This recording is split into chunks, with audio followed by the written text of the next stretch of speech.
ও বাইরে ভাই, আমি এত কিউট এলাকার পোলাহানের লেগে, এলাকার সেরিয়ানের লেগে আমি গাছের আগায় বই রয়েছি, বুঝছেন? কি কম দুঃখে মরা যাই, এলাকার সেরিগর লেগে আমার একটু শান্তি নাই। এই যে আমি গাছের আগায় বই রয়েছি সেরিগর দুঃখে, বুঝছেন? দর্শক, কেউর কাছে কইেন না, আমি সেরিগো দুঃখে যে গাছ থেকে নাইমে আমি আস্তে আস্তে বাড়ির দিকে যাবো চুরি করে গিয়া ঘুমাই থাকুন। কি কইন আপনারা? এই যে আমি গাছ থেকে নামতাছি, বুঝছুন?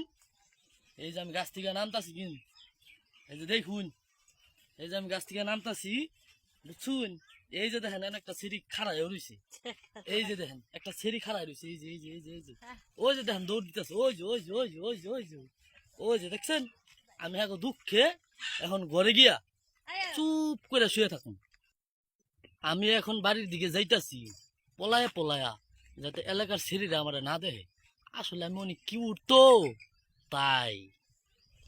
দর্শক, চুরি করে তো বাড়িতে আইলাম, কিন্তু এখন তো ঘরে ঢুকা লাগবো, কিন্তু দরজার সামনে সিঁড়ি আইন খাড়িয়ে রয়েছে, বুঝছেন?